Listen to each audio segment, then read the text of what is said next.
believe I say in my lifetime, but this is the closest that we get right now. So Truly, yeah. Well, I'm really happy to be here with you today. thank you. I'm so happy you said yes, and I can't wait to have this conversation about power, pleasure, pain, everything we kind of outlined in that email, and just like, oh my God, your website is incredible. When I was reading through it, and thank you for sending it over, it read like poetry to me. Like, I was like, this person has managed to encapsulate so many important things and so many things that I'm also discovering. I mean, we're at wildly different points in our journey. I'm about 3 years into this, and you said you were 15 years into this. Is that correct? I think more like 10 to 12. 12 personally, 10 professionally. So I've been involved in the BDSM scene since I was 18. I'm now 31. And I started working professionally, dabbling a little bit, and then becoming a full-time professional dominatrix at around 21. I mean, when I read that, that you had kind of done your little foray into the world at 18, there was a sense of me that was envious of that, because part of me goes like, I feel so alive and so like myself now through discovering this and allowing this to also shed a lot of shame within myself. I wish I had discovered this and these communities and this way of being at 18. But that just wasn't my path. Yeah, so many different paths. Yeah, and I think about that a lot too. I feel like there are like definitely pros and cons. I feel like finding BDSM, and I found like an old guard BDSM training house when I was 18, and so like for folks who might not know, that's kind of like you earn your leathers, you train as a submissive in the household and are part of a leather family and kind of like earn your place. And I was like learning skills at the same time as part of a mistress in training program. And I think some of the pros of me being 18 when I found this space, and I was like just turning 19 when I found this space, was that I was really excited and young, and I feel like I didn't have too much shame to unpack at that point, and I sort of like dove in deep. But I feel like the other part of that is that like I was pretty young, and I have a complicated relationship with how power was handled at the place that I trained. And I often say that like I learned a ton. I'm very grateful for the experience, but I definitely learned a lot about power through the misuse of power at that space. I really want to get into that, and that's really why I wanted this to be called Power, Pleasure, Pain, not just because it's a fancy alliteration. I am actually wildly suspicious of people who force alliteration. I love alliteration. I was pleased. Okay. Oh, pleased. Good. Yes.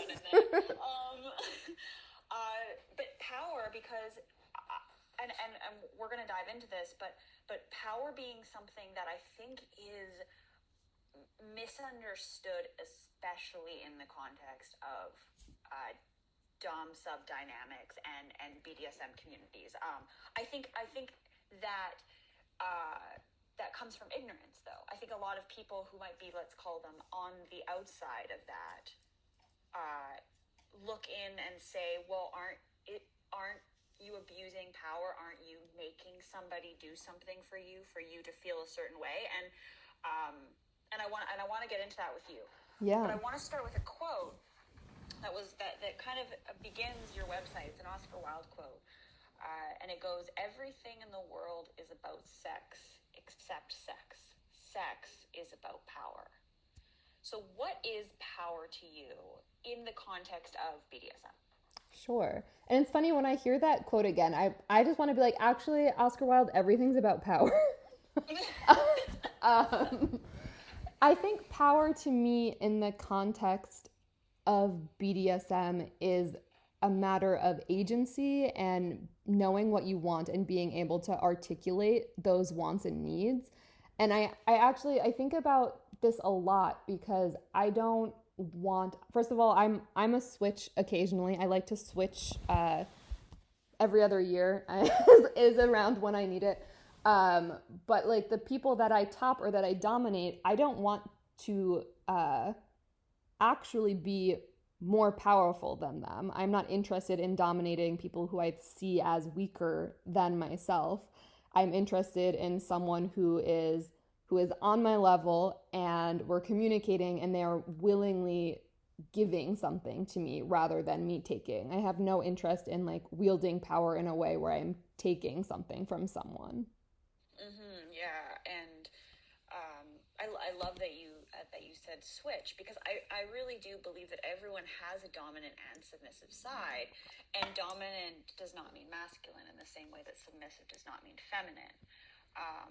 And to touch on something else you had said, dominant also does not mean barking orders, and submissiveness does not mean powerlessness, because if you lose your voice, that's not submissive, that's powerlessness, and that's your power being taken away, or that's not having an understanding of the fact that you, as a submissive, if you're in that role, really do guide the dom into giving you what you want. I kind of look at dominance and submission almost as a dance or a symbiotic relationship where one can't exist without the other. What are your thoughts on that? It's interesting. I was just having this conversation with someone last night about whether or not they could fall into top space or subspace without another partner. And I think I agree that they like play hand in hand, but I think like fantasy as well is a very powerful tool. So I think in that extent, they can kind of exist on their own, but from like a fantasy perspective. But I also know that nothing really beats having it in the flesh. Wow, a fantastic use of the word beat there as well. Thank you. Okay, so what can we learn about the ethical use of power through BDSM, and then how can we apply that to the world outside of a dungeon or a play scene? And the reason I ask a question like this is because I feel like when we play within extremes, such as dominance or submission, or those particular roles, dom or sub, when we allow ourselves to play within the extremes and we almost remove ambiguity, because every interaction we have is quite complex, and you're kind of navigating in everyday interactions this like dominance and submission, who's speaking, where's the attention. But when you allow yourself to experience extremes, you can almost identify nuances better. So when it comes to lessons in play scenes or in the dungeon, like what are some things there that are almost applicable to and I put this in air quotes, regular life? I mean, there's a whole lot there. Can you start with the first part of that question again, and then I would love to tap into that second part. Absolutely. Also, I'm a Gemini, so I talk and talk and talk. Gemini rising, so oh yeah, here we go. Right, we're fine. If someone here can hold the thread, we're gonna be all right. Okay, so what can we learn about the ethical use of power through BDSM, and then how can we apply that to, again, air quotes, the regular world and who we are in the regular world? Yeah, I think what's so interesting for me about BDSM is that it's so honest, and it's part of like where I got the name Blunt from. I was told that I had the subtlety of a metaphoric sledgehammer, so I earned the nickname.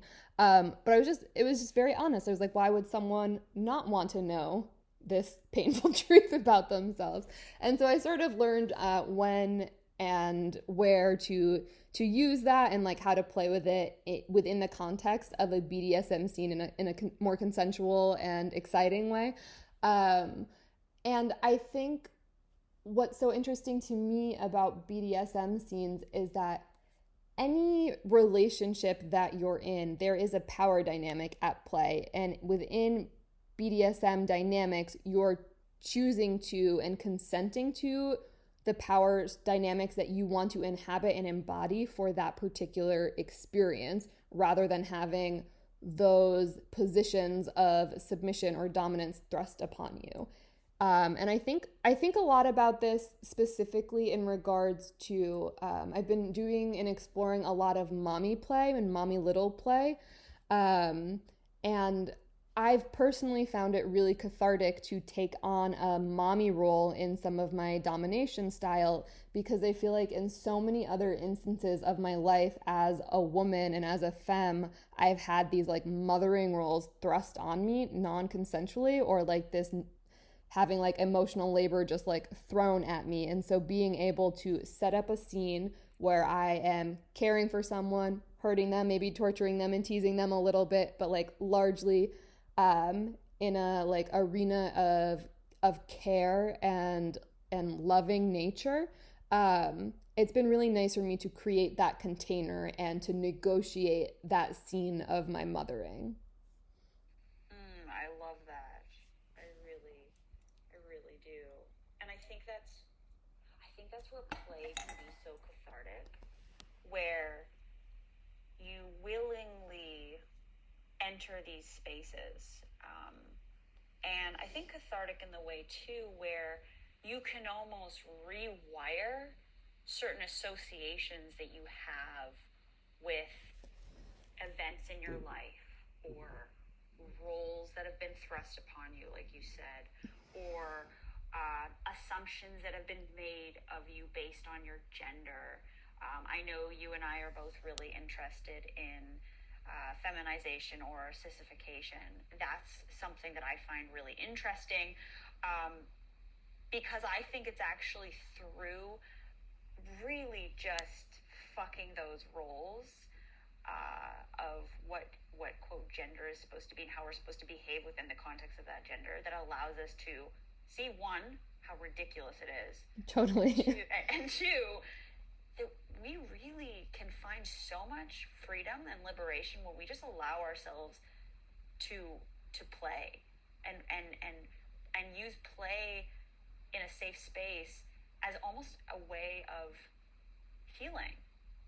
Yeah, it's interesting, the like language around play. I used to be so opposed to like a BDSM scene being called play. I'm like, no, this is serious. And then it wasn't until I was like also studying psychology and like reading about the purpose of play in development that I was like, oh my God, this makes so much sense. It's like and I think of it very much as like playing with very intense archetypes, to like play out our own psychodramas or our partner's psychodramas, and to like recreate new scenarios where there is an element of control as well as an element of aftercare after. So I think, and so I come to BDSM with a background in psychology and my training as a yoga teacher as well. And so when you ask the question of like, what can you like kind of like take out of the dungeon, I think of it very similarly to like taking my yoga practice off of the yoga mat. I feel like so many of the lessons and the things that I've learned in BDSM scenes are so applicable to just everyday life, and just like how to communicate, how to negotiate, how to like figure out what's going on to take care of each other when someone fucks something up. And yeah, and so I've also studied pretty extensively some of the like neuroscience behind what's happening in a BDSM scene, or what's happening in an intense ritual pain scene. And it's literally offering the potential to create new neural pathways through the practice of play. And what I mean by that is, what I hear like this misconception that BDSM scenes are about replaying one's trauma, I feel like is a stereotype that gets thrown around all of the time. And I don't think that's true from my personal experience, but I do think that people play with things that are relevant to their lives, and through that recreation they can create subtle changes while they're playing with their autonomic nervous system or their fight or flight response. And through that, and through negotiation and creating the scene together and structuring it and creating a space for aftercare, you can actually create a new outcome and come to like new meaning through that process. So you, Gemini rising, me, Gemini sun, brains, so many tabs open, truly, many directions. So many directions to go with that. Really, really cool foundation that you just laid down for a place to jump off from. One thing that I want to add to what you said in particular is really what's interesting about how the brain works in certain play scenes. And I love that you had that personal struggle, or at least like had a bit of resistance or pushback against the idea of play, and then kind of came to it on your own terms. I really like that. I really like when someone kind of really questions things. So really cool. The part that I find really interesting is I also really like looking into, okay, what's happening in these dynamics in the brain? Like, how is our nervous system actually responding? And I believe, and I'm going to literally be typing it. Oh yeah, okay, cool, I'm right. Transient hyperfrontality. So I just wanted to make sure I got that right. Transient hyperfrontality is essentially, to me, it's almost like a flow state. It's kind of like the term for a flow state. And this can happen when a dom and a sub are truly engaged and really locked in. And I know you know this feeling. It's almost like you're in a trance, like you are kind of hypnotized and really just experiencing the same feeling of like, sometimes I get it if I'm writing and all of a sudden all this time has passed and I'm just in flow and the words are just coming out of me. That's the same thing with this art of dominance and submission in a play scene, where it's almost like everything else falls away and it's allowed to fall away. And you're okay with it being that way because you are so grounded and present. And I think that's what's really beautiful about some of these interactions, where it actually brings you into your body. Yeah, it can be a very embodied practice at its best. And I think flow state is the most useful way I found of describing subspace or top space. And I think of it in a way of finding that attunement with a partner, which I think I think a lot of people would be into BDSM. I think a lot of people who don't think that they're into BDSM are doing some pretty fucking kinky things and playing with power in ways that maybe they could acknowledge. But what's so interesting about flow state is that it's something that's so hard to access, especially like in a hyper connected life. And when I'm playing with someone, we're setting aside the time to create this hyper focus and attunement to reach that state, which is a state that our bodies like love to be in. It makes you feel fucking high. It makes you feel amazing. It makes you feel like time is slowing down. All of your attention is on one sensation, that nothing else exists besides the connection between you and your dom or you and your submissive. And I think that is like one of the things that makes life worth living, is like being able to tap into those flow states with each other.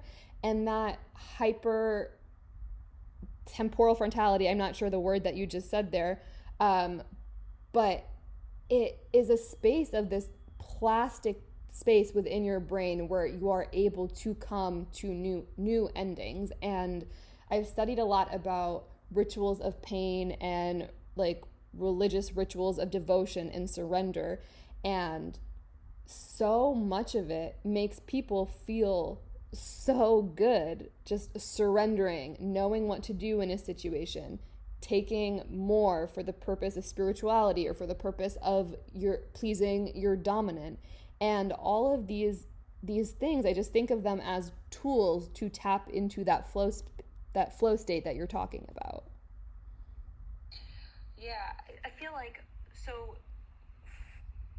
many of the people that I come across and that I work with tend to be men who are quite, I guess, of high status by our society standards. So they're bosses, they're making a lot of money, they tend to to like lead teams or be in leadership roles. They have a lot of responsibility. So they spend a lot of their time telling other people what to do.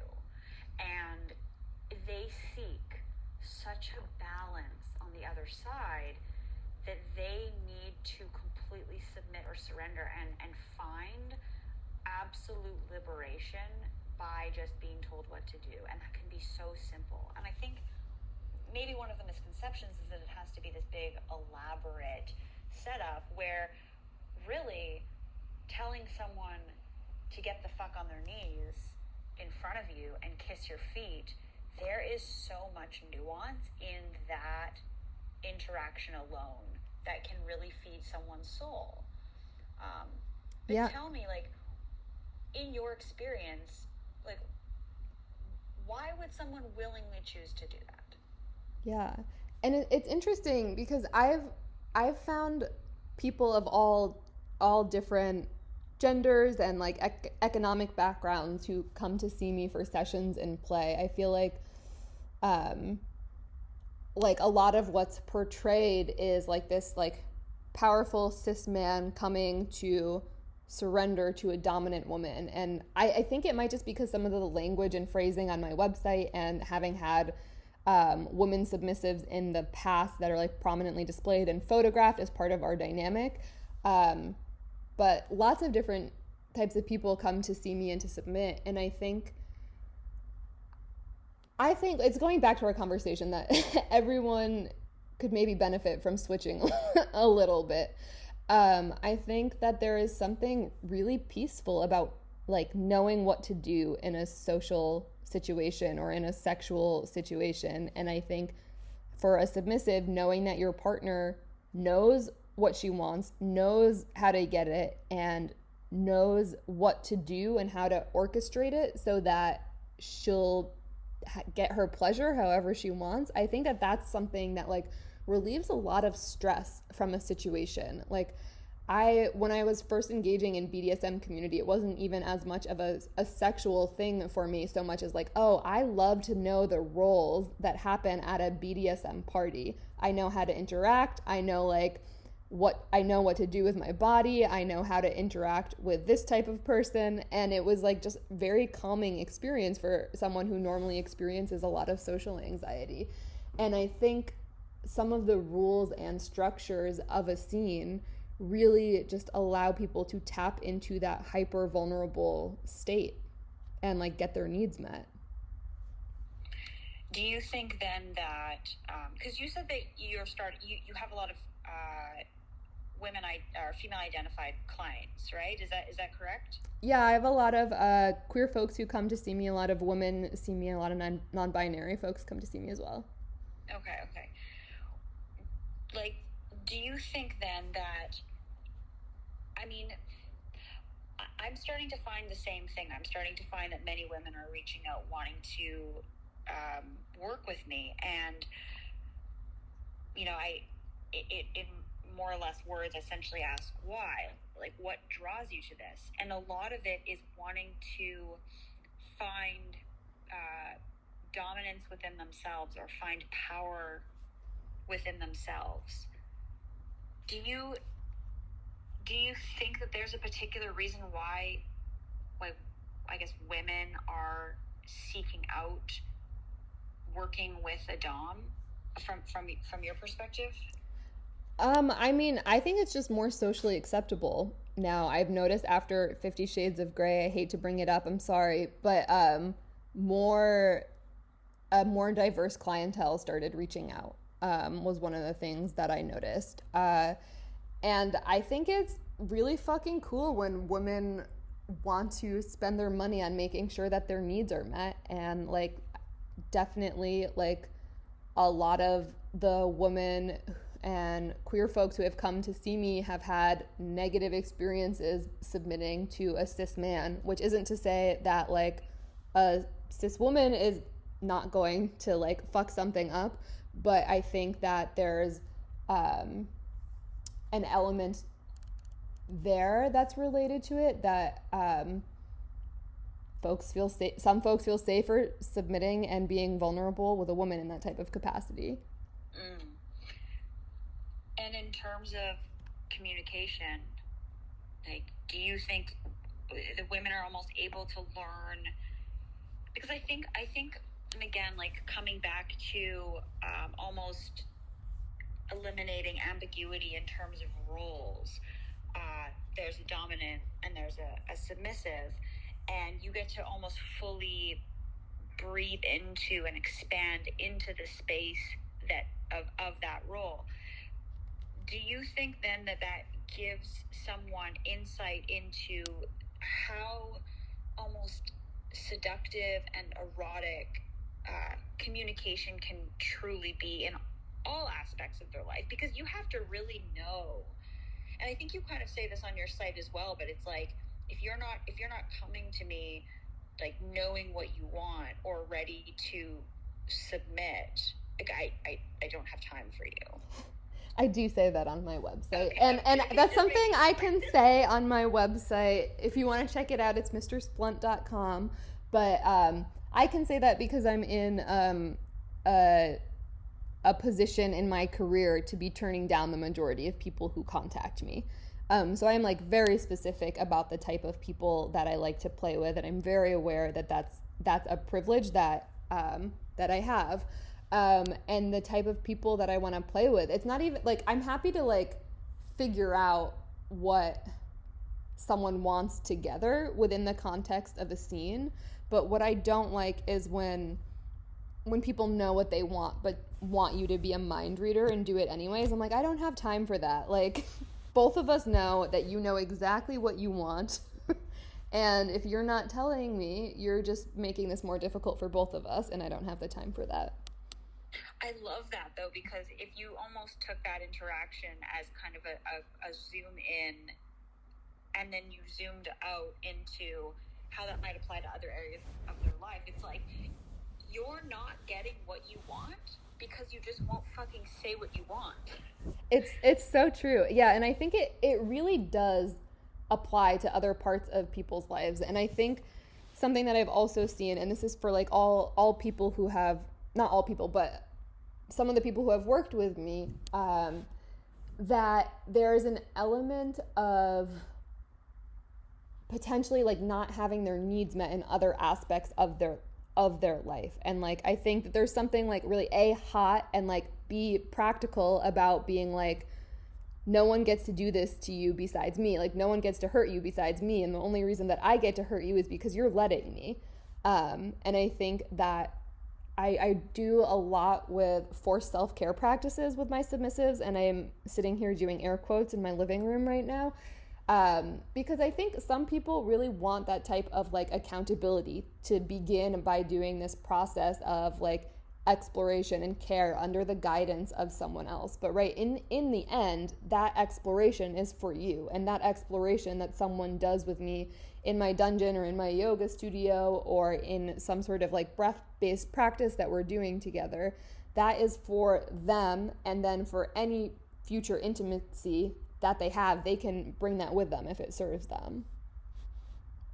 Right, you're almost kind of an arbiter of truth or a catalyst for them to kind of see themselves in a way that they want to see themselves. Oh, you just cut out there for a second. I was just saying it's almost like you're an arbiter of truth or a catalyst for them to be able to own up to the things they want. Because really, if they've made it as far within themselves to seek you out, they're standing in front of you already vulnerable, already in a sense submissive, saying like, I'm here, but you're not doing the work for them yet. They have to close that gap just a little bit more and be able to tell you exactly what it is that they want. And I think that like arbiter of truth that you're talking about is like, when I think of a really good scene, and like this is also like to contextualize this, like I really enjoy psychological play. Like I love like playing with whips. I have a really intense leather fetish. But like, I don't need any toys to play with someone or to like play with power. I simply need like the sound of my voice if that. Like body language, I think, goes a really long way. And like, I don't need all of those toys and those props necessarily. So psychological domination is something that is also really fascinating to me. And you mentioned that you also studied psychology. So what does it mean? And I kind of refer to it as tying somebody up by their mind. Yeah, and I think I lost my train of thought before, but what I was saying is like, for me, what a really good scene is like holding up that fucking mirror to someone, and it's like the name Blunt that I was like given isn't, I'm not like saying anything that's not there. It's like the thing that you don't want to see about yourself. And I think this is particularly like useful or poignant in like scenes that involve like light levels of humiliation, or where even just putting yourself in a submissive position might feel humiliating to you. And I like calling those things out. It's like almost like narrating what's going on. And like having done this for like 10 to 12 years, I've gotten really good at reading people and reading people's body language. And it's so interesting because it becomes like this somatic practice of like speaking things out loud, right? Like sexy talk as a somatic practice of like helping people articulate and realize like what's going on in their bodies in these vulnerable and aroused states. Right, and that humiliation really comes on a spectrum, right? It can almost so under the umbrella of shame, which I mean encapsulates so many things for so many different people, and there's so many definitions of shame. But let's say that shame in general is, as a somatic experience, a feeling through your body that you almost can't quite pinpoint, which I think is what makes shame so fascinating, is that it almost doesn't originate from one spot. It almost spreads. And so embarrassment, let's just call that like shame light. You're walking down the street and someone waves and you wave back so excitedly, and you realize they're actually waving to someone behind you, and you're like, oh fuck, I hope nobody saw that. And then the farther end of the spectrum is humiliation, which is what we're talking about, which is like this deep feeling of like wanting the earth to open up and to swallow you whole because you cannot believe that this thing has happened to you. Now, what if you can explore humiliation in a safe space?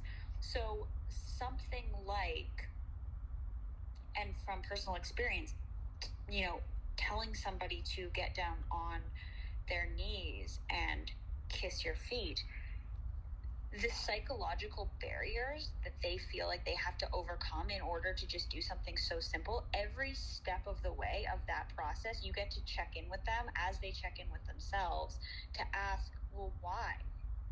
Why do you think this humiliates you? What about this hurts you so badly, and where does it hurt in your body? Yeah, and what I think is so interesting about humiliation is that it taps into this like deep primal need to like be in community with other people. And when people are playing with like intense humiliation like you're talking about, the fear on the other side of that is rejection. And I think a lot of people who hold shame around their sexualities or around specific desires have histories of being rejected or perceived rejection for those desires as well. And what I think is so important to remember about this type of play is, or at least when I talk about my work, I like love the idea of a safe space, but like I don't think that I could ever provide, like guarantee someone that they're playing in a safe space. And I've found like it makes it harder to talk about conflict when things happen or when something goes wrong, because it's like I can do hours of negotiation for a scene, and I've like triggered people through just like a way that I looked at someone or a word that I said that they never thought to bring up to me. And so when I think about that, I think about this too, is that you don't know what will be humiliating for someone else. Like for someone like who really wants to kiss your feet, Nicolle, like they're gonna get on their fucking knees and like you're gonna have to like hold them back. And for someone else, it could be like fucking 3 or 4 sessions before they're ready to like accept that that's their desire and like put it into their body and practice and like embody that desire. Yeah, I absolutely.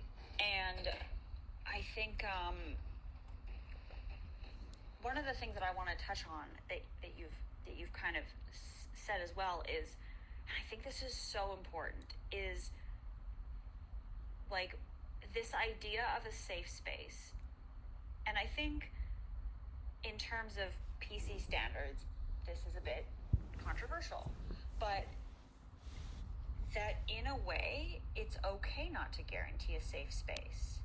So when you then say that this is not a safe space and that, well, first of all, let me just prelude with something, but I host these, pre-COVID, I hosted these group gatherings. I run something called Men Who Take Baths. I put men in bubble baths and I interview them about what it means to be a man.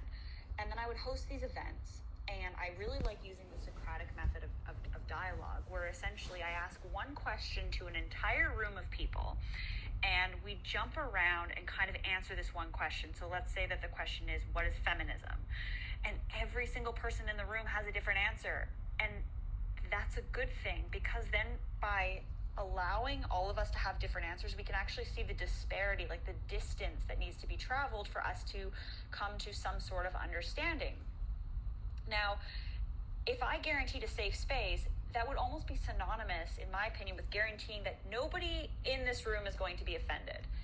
Now, if we're so busy filtering ourselves as to not offend somebody else, or not bring up something in them, not rouse something inside of them, or kick up dirt, then we might actually risk not saying what is true, but just like acquiescing to what we think needs to be said in that particular time or moment. So when you say that you don't actually guarantee a safe space, like what does that mean then? It's fun. I actually think I say this is not a safe space somewhere on my website or on one of my websites. I just feel like that language has been kind of like, I feel like it's kind of been weaponized to hide where things go wrong. Like, right? Like if you're introduced to a space that this is a safe space, when something goes wrong, I feel like there's that moment of pause and it's like, oh, well, like this is a safe space and like, I don't know, like maybe that's not how I should be feeling. And I think I'd much rather enter into a situation where I'm like, we are two like intersubjective human beings, like we can do our best to care for each other and to be in community with each other and to like take care of each other's needs, but like what are we going to do when something goes wrong? And like it, to me, it's like not if, it's when. In like ongoing relationships, there's always some form of conflict at some point. And I think it's just this idea that like I'd rather like work collaboratively to like know what safety means for someone else and for them to understand what safety means for me, because I think that what I define as a safe space and what you define as safe space as could be completely different. And so we could be saying the same thing, be like, sure, this is a safe space, but we might be on completely different pages. And I think I'd much rather operate from a place of like, what are the things that makes you feel safe and what are the things that you need if something goes wrong? Which I think is a much more honest conversation about it, essentially, because you're not just making a blanket statement that everything you feel is going to be a good feeling, especially when you're working with pain and everything that pain is attached to. Yeah, and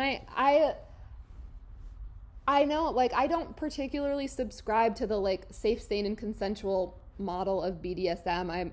I've heard different ones, risk-aware, consensual, kink. Rack, I feel more subscribed to. But I think, like, we're playing with, like, emotions and vulnerability and physical pain. Like, nothing about that is safe. I think you have to be aware of the risks and, like, willing to reap the repercussions. I have a friend who I was talking to about this, and I think that she was like asking her tattoo artist where she chooses to get her tattoos, and she was like, I only get tattoos from artists that I'm willing to live with the mistakes of. And I think that that's a really interesting concept to keep in mind when like choosing partners or play partners. And like, of course, like you never know what someone is capable of. This is in no way means to like circle and victim blame, but I think that like being able to have those conversations with partners is super important. It's like, do I trust that this person doesn't have ill intent? And if they fuck up or if I fuck up, can I live with that? Yeah, that's beautiful.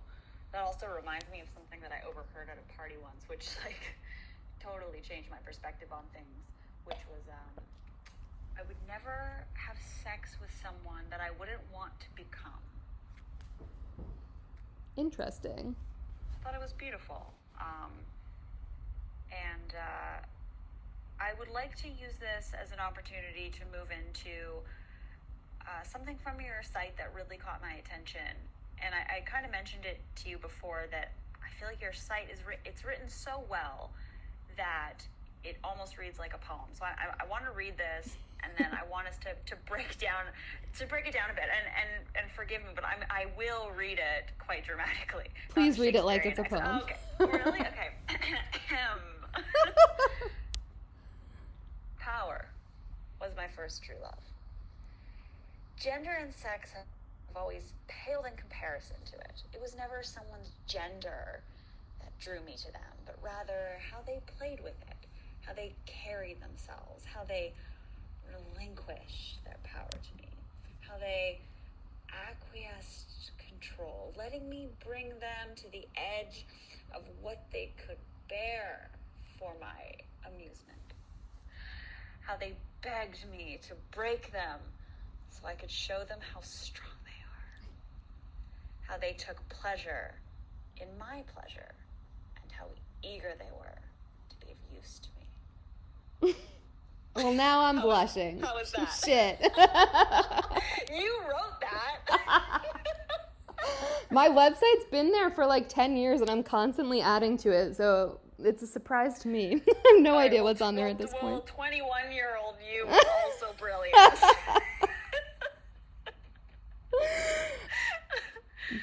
So like, I think there's so many lines in here that I find so intriguing.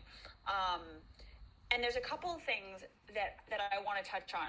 And I know, like, you know, we don't have too much time together, but the last two lines are of particular interest. So I want to break those down. How they begged me to break them so I could show them how strong they are.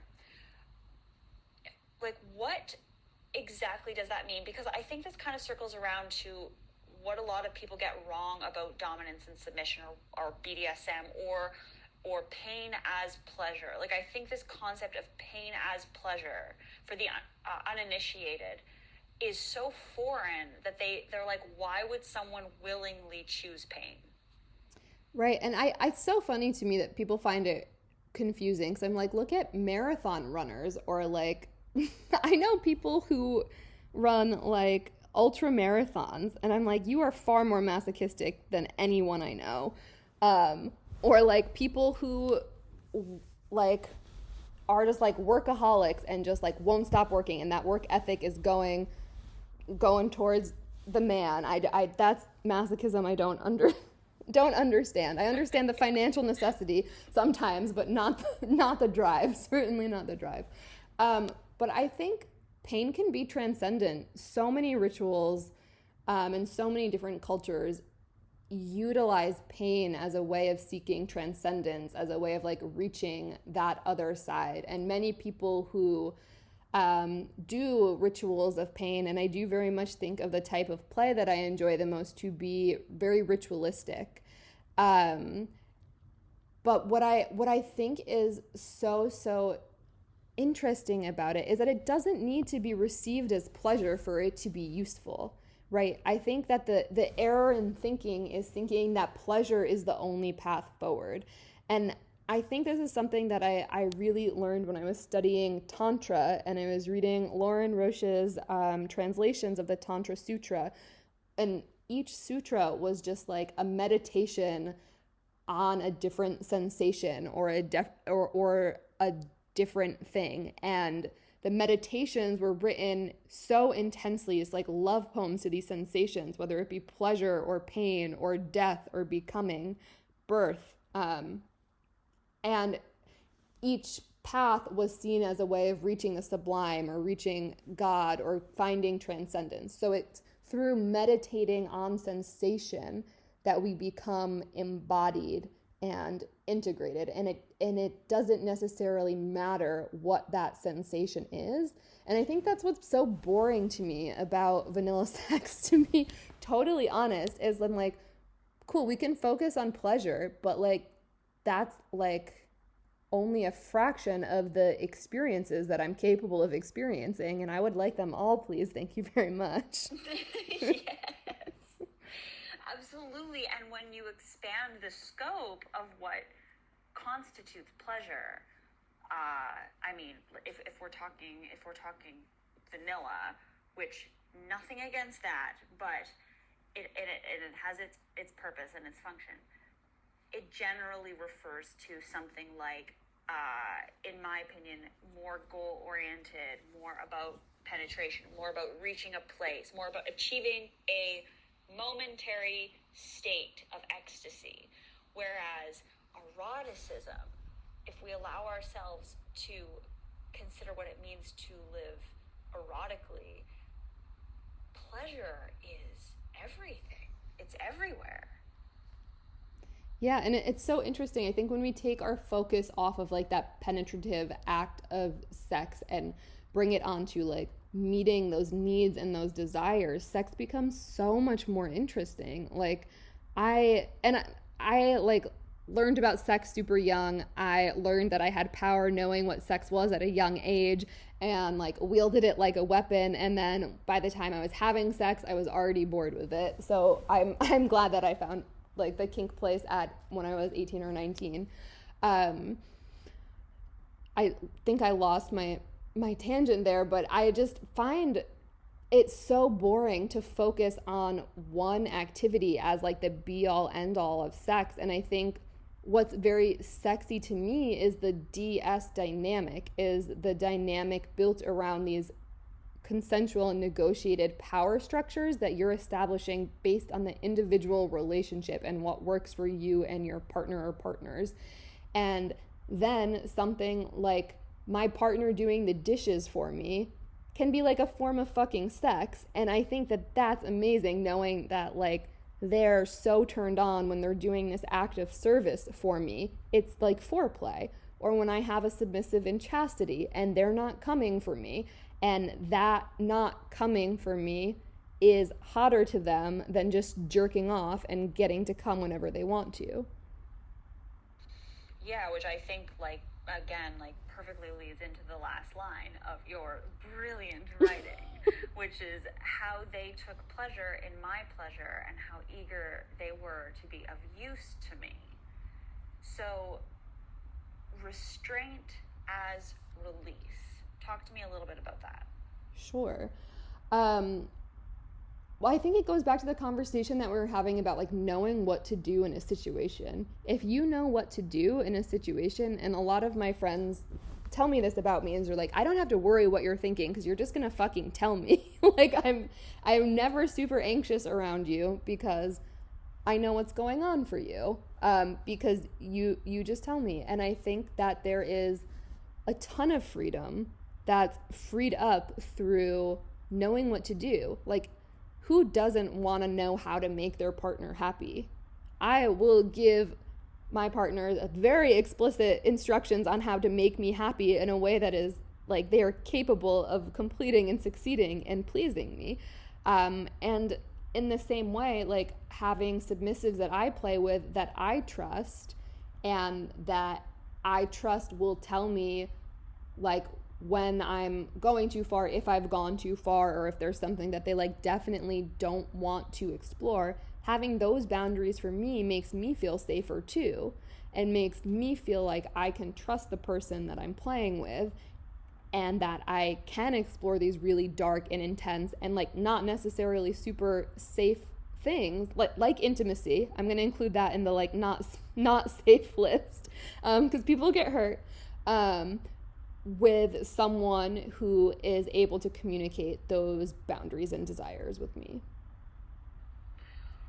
I love that you said that, because I feel like sometimes, especially in communication, which I love. Oh God, this is like back to our alliteration thing, but I love talking about communication as communication. Everyone here can just feel free to not laugh at that terrible joke, but it's also not a joke in a way. Hear me out. So communication being that we actually achieve more pleasure, and again, like pleasure not necessarily subsequently being orgasm, but this like prolonged state of trust, really, freedom, empathy, connection. We achieve that through means of transparency, communication, and Danielle, to use your nickname, but being blunt, and that doesn't necessarily mean inflicting pain, but it does mean knowing yourself well enough that you can communicate effectively to others when they are doing something you like, and just as important, when they're doing something that you don't like. So what do you want more of in your life, and what could you use less of in the context of every single interaction that you have?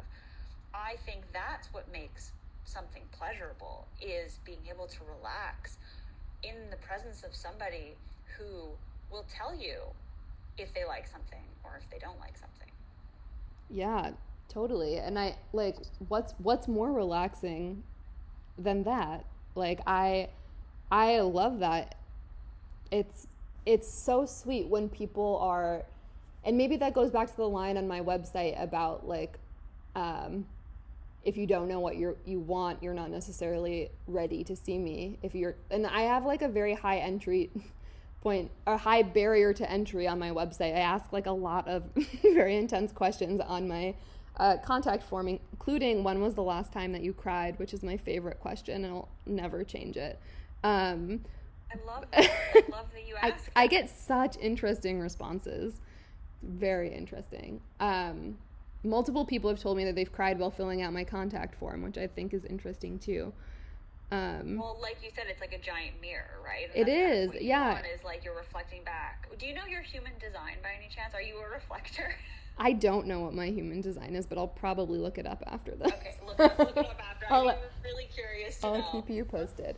Okay. It sounds right. But yeah, and I think what's so interesting to me about BDSM is the bluntness and the honesty, and being able to hold space for people in these really vulnerable states is both deeply fulfilling and deeply erotic to me. I also do this. I do work as a full spectrum abortion doula, and being able to hold space for someone, it's not an erotic context, but being able to hold that space is equally fulfilling. And I think being able to be present with people when they're vulnerable is a gift. And I think it's something that someone is offering to me. And I very much see submission as a gift that is to be given and not taken. So, yes. I mean, emphatically across the board, yes. And the other thing I want to say is, I think that the best compliment that someone ever gave me was, Nicolle, people are always trying to get to the bottom of you. And the thing they don't realize is there is no bottom. And you made me think of that, because we are, 45 minutes into a conversation and you just casually drop, I'm a full spectrum abortion doula.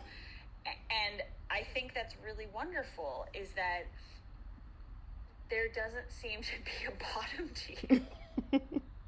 I do bottom occasionally, but there is no bottom. Well, every second year. Every other year.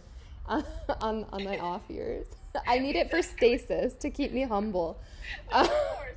This is why monks clean floors, right? Yes. This is why we own cats. So when we get too high up on our pedestal, we have to remember we have to clean an animal's shit every day out of a litter box. Is that not why women own cats? I own a dog, and I have to tell you, I've learned so much about dominance and submission through training my my Australian Shepherd dog who did not want to be trained. You're like, do you know who I am? How dare you? But I learned so much. I learned so much about how I was giving the ways that I was, like, with my body language, giving him positive reinforcement for negative behaviors. And I worked with this really intense trainer who maybe traumatized me slightly, but I learned a ton in the process and learned so much about body language and the reinforcement of behavior and, like, just how clear you need to be with that communication and how, like, precious you need to be with those rewards. Absolutely.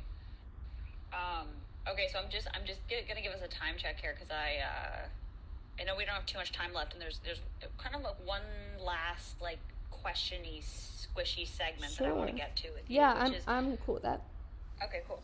So, like, healing potential of BDSM, and I know you had alluded to it earlier, where you don't necessarily agree with this kind of, like, really reductionist view that, you know, BDSM is a way to revisit trauma and to heal. And I think that's really important to note because it's not like all broken people go towards BDSM. You know, it's not like the only types of people that you're going to find in these types of communities are people that have, like, terrible traumatic things that they need to get over, and so help me God, you know, getting spanked and calling you daddy is the only way that I'm ever going to be okay again. So, like, yes, that totally understood. But the other part of that I do want to talk about is over your, you said 10 to 12 years of doing this, of being a pro-dom, or at least, like, being within BDSM communities, you know, since you were 18 years old, have you kind of amassed, you know, some, like, general observations in the work that you've done where you can say one way or the other whether there is a healing component to BDSM? Sure. And I think there can be a healing component to anything that's done intentionally, and that the intent has to be, like, open-ended and, like, open to new outcomes. Like, two people working together with, like, a common goal can be healing, and I think BDSM can be incredibly healing. I don't think that I'm a healer. I think people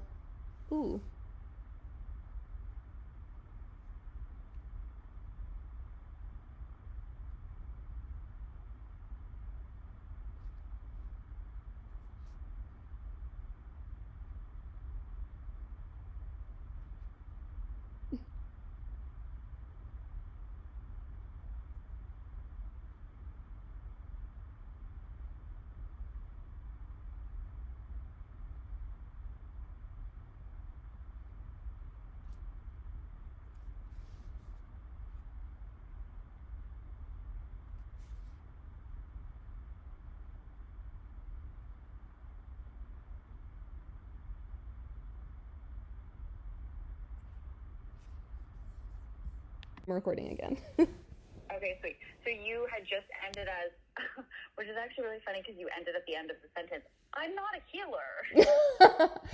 And then everything breaks around me. And then everything crumbles. Yeah, I don't think that I'm a healer. I think that people have the innate capacity to heal themselves, especially to heal themselves in community, and that we have the capacity to, like, work through our trauma while being in relation with other people. And that is what I think can be so healing about BDSM practices. I don't think it's necessarily just BDSM that can be healing. I think it's just one of the paths amongst so many that someone might choose to take and find healing. And right, like, some people engage in activities, have no idea that it will be therapeutic or healing for them, and it is. And I think that, like getting your needs and your desires met can be healing in and of itself. Like articulating your desires and your needs and somaticizing them, putting them into your body for maybe the first time, putting a repressed desire into your body can be healing in and of itself. Yeah. I think that's really important, and I think you've said it in almost like a couple of like really eloquent ways throughout the discussion, and it like when I lead certain evenings with women especially, I say this is your chance to play in a house of mirrors, because the more that we actually expose ourselves to new experiences, the more versions of ourselves we're able to see, which takes a lot of pressure off of you, and allows it to be a space where it's like, hey, you're actually here to discover yourself, and like allow yourself to not like certain things. Because if you liked everything, you're not applying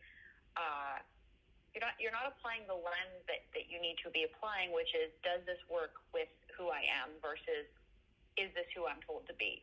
So I think it's really cool that in a lot of your practices, and again, like I've pretty much used your website as like a Bible of sorts, but on your website, you essentially say like, you are capable of doing the work. And that's what's really cool is like, really a lot of this work is about helping people remember that the answer is them. Yeah, I think that's a great way to put it. And I love what you said of like playing in like a house full of mirrors. And I think that's also like what attunement is. What feels so good about attunement is like being seen and seeing yourself, and like seeing yourself matched and mirrored and met. Like the work of attunement and attachment, and I think attunement and attachment and healing go so deeply hand in hand. It's a mirroring of sort, of being seen and having your reactions and responses literally mirrored in the other, and attuned to and responded to and attended to. And to have those experiences are so many things that so many people are missing modelings of from childhood, or in their past relationship, or in a relationship where they didn't quite feel seen or heard. And I think when I think about play at its best, it's creating that space for attunement.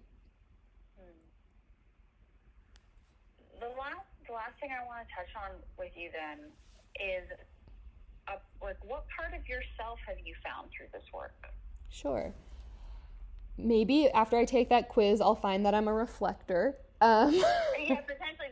Reflectors are like 0.2% of the population. They're super rare.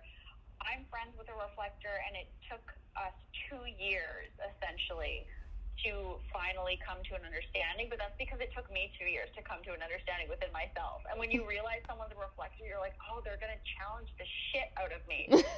So that's what I mean, is like, it could be really cool to find out what you are. Yeah, I mean, I'll do that. But I think like what I found for myself is that I started exploring BDSM around the same time that I was diagnosed with a chronic illness. So for me, BDSM gave me the opportunity to reestablish a relationship with my body that was based on like consensual engagement with pain, rather than one based on the whims of my body or the medical industrial complex. So I felt very empowered being able to choose when I gave pain, when I received pain, and to be able to create that container around it and give me the space to explore this like very radical vulnerability, and to care for people in a very negotiated and consent-driven way. That's been very healing for me. And it's also been very healing for me to be able to work with folks and to come into conflict with people, and to be able to develop the tools together and collaboratively to like come to new spaces and conclusions that we might not have been able to in our past relationships. Yeah, I love that.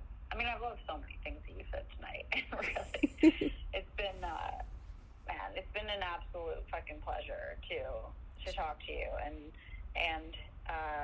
you know, I know this is recorded, and we were on Clubhouse, and then Clubhouse kicked us off, and then we had to find each other again. Like, it's just been a really beautiful, longing relationship that we've developed in the last hour. I know, a lot of tease and denial, a lot of edging. Yeah, totally. It's been all of those things.